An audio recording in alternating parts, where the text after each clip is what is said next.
Assessore Sciauli, è stato presentato oggi Scenari per l'alpicoltura friulana, un libro tecnico ma non solo per tecnici, anche per chi deve prendere decisioni? Sì, assolutamente sì, è un libro che conclude un percorso che abbiamo avviato quest'anno, che certo ha puntato molto sulla promozione turistica e di conoscenza del nostro compendio Malghivo. Questo libro è un libro ovviamente riservato a chi le malghe le utilizza, quindi ai nostri agricoltori, è riservato agli operatori del settore, perché ovviamente è dotato e porta con sé numerosi dati tecnici, numerosi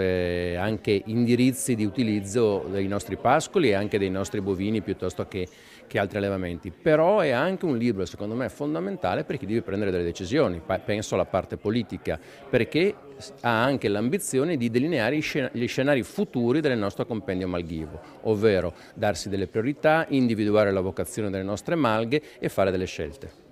Oggi è stato presentato anche il calendario con gli eventi per l'estate 2017. Sì, questo è una cosa che mi soddisfa molto, finalmente riusciamo a mettere insieme tutta una serie di iniziative che già c'erano in parte e di nuove che abbiamo messo in campo per promuovere il nostro compendio malghivo, ma in generale la nostra montagna estiva, quindi malghe e rifugi. Invece di lasciarli allo spontaneismo e magari anche alla sovrapposizione che spesso è accaduta in passato, abbiamo deciso di fare un calendario onnicomprensivo, grazie anche alla cooperativa Malghesi, in modo che tutti possano sapere che iniziative possono trovare nelle malghe e anche tutte quelle iniziative legate ai formaggi e ai prodotti delle malghe.